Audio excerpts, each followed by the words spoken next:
"Oh, thank you so much for coming at a late notice," the woman said as soon as she answered the door. "No problem, miss. It's my job. What can I do for you?" I replied naturally with a smile. "Well, my sink's been acting up lately. I've tried fixing it myself, but it's no good. Please, come in. I'll show you the way." She stepped aside, making a gesture to invite me in. I nodded with a smile, ready to provide service as usual. She led me into the living room. "My son is sleeping in his room. Can I ask you to try to keep it quiet?" "Yes, of course. I'll do my best." I couldn't help but notice that she was missing 2 fingers on one hand. Not wanting to be rude, I made no mention of it. "That would be much appreciated. Would you like a drink? A cold soda, or maybe just water?" she offered. "Oh, water is fine, thank you. I'll be right back then. Go on and take a seat." She slowly made her way into the kitchen, but not without glancing towards the hallway. I couldn't help but notice how pale and weakly thin she looked. The poor woman wouldn't have the slightest chance if a robber or a murderer happened to sneak in her house. I wouldn't be surprised either. It truly was a nice house. I turned my head to the hallway and took a deep breath. Then I noticed it.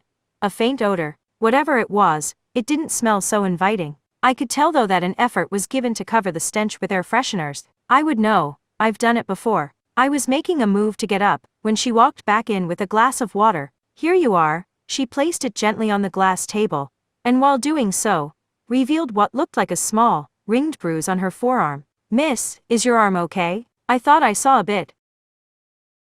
"I'm fine," she answered hurriedly, retrieving her arm to her chest. "Would you like to see the sink now?" she insisted rather. I got up and followed her after sipping on the glass of water. We passed by the hallway, and I heard muffled shuffling in what seemed to be the first room to the left. I saw 2 shadows on the foot of the door. "Mommy, can I have it?" a small voice asked softly behind the doors. The woman stopped in her tracks and turned with a bewildered look that was quickly masked by a smile. "Honey, go back to bed," she said with a cold tone that didn't match the smile on her face. "Mommy, can I have it? I'll be good this time." "Please," her son, I assume, pleaded. "Ma'am, I think your child needs something," I said, hesitant. "He'll get it in a bit," she said to me, then to her son. "Sweetie, just be patient. I'll get it to you later. I promise." Immediately, she walked away, and I followed, a little uncomfortable now. There was scratching behind the doors. "Was that your son?" I asked with caution when we arrived in the kitchen. "I think it got clogged when I dumped some leftovers there." I wasn't thinking clearly, and instead of putting them in the dispenser, I tossed the food down the drain. "It was just cut up meat, so I figured it wouldn't be a big issue." "I guess I was wrong," she explained, completely ignoring my question. I decided not to push it. "Well, let me take a look." She moved aside, and I began taking out some tools. She stayed in the kitchen, leaning by the fridge, watching me. After a while she walked to one of the drawers and opened it, pulling out an item. I couldn't tell what it was as I soon disappeared under the sink. After a few minutes of silence, she asked, "You like helping people, right? Isn't that why you decided to go for this job?" It was actually a lack of ambition and non-caring parents, but seeing as I didn't want to be rude, I merely nodded and even tried to play off as the good guy. "Yeah, I like helping folks. Nothing better than knowing you've made someone's life easier, right?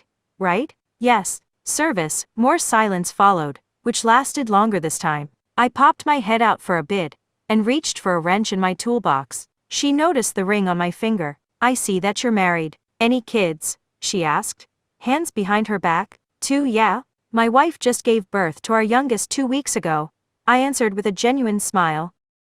"Lovely. Congratulations." She paused, opening her mouth as if to say something, only to go back into silence. With the look on her face, it seemed as if she was contemplating something in her head quite seriously, struggling for the right words. And then I saw on her face something I probably already did at the moment of our meeting but ignored. Exhaustion. "Look, you seem like a nice man, so..." Thud. We both snapped our heads in the direction of the hallway. I was about to speak when another thud stopped me. Louder this time. The woman looked at me with hesitation. After one lingering look at my ring, she stepped forward. "You better go," the woman said coldly, trying to ignore the sounds that now have much shorter pauses in between. "But I'm not finished. Leave. Right now."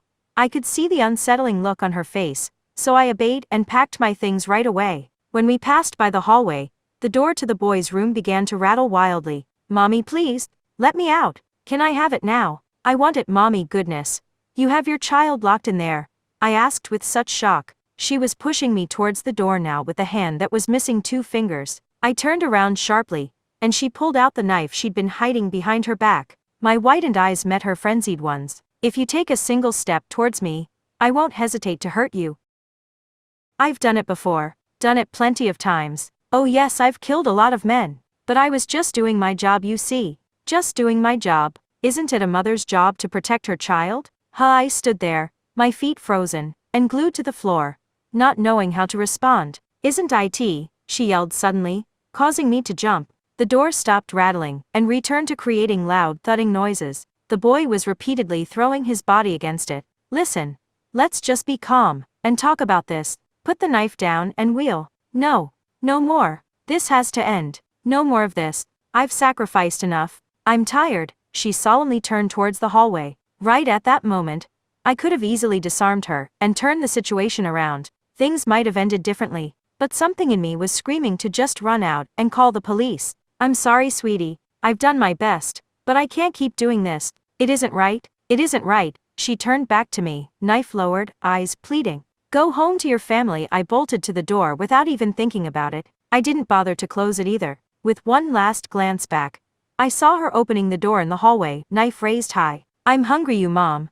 I refused to believe that it was the boy that said this. It couldn't have been. Yet it was. Screams from both child and parent were heard. I threw myself into the work vehicle and drove a couple of blocks before realizing I had to call the police. Oh my goodness, did you hear on the news? About what? A plumber called the police after fleeing this one house he was working at, which is near the area, by the way.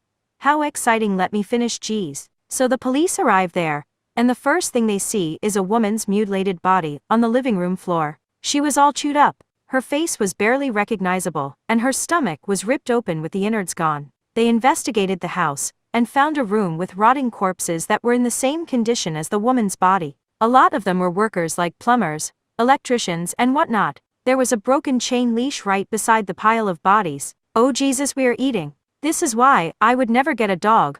Oh no, it wasn't a dog. They examined the woman's body since it was the freshest. Just died a little before they arrived apparently. She had bite marks on her limbs. Human bite marks. They were also pretty small. Too small to be an adult. You're not saying? No, that's messed up. They found out that she has a son. A little boy. He's missing.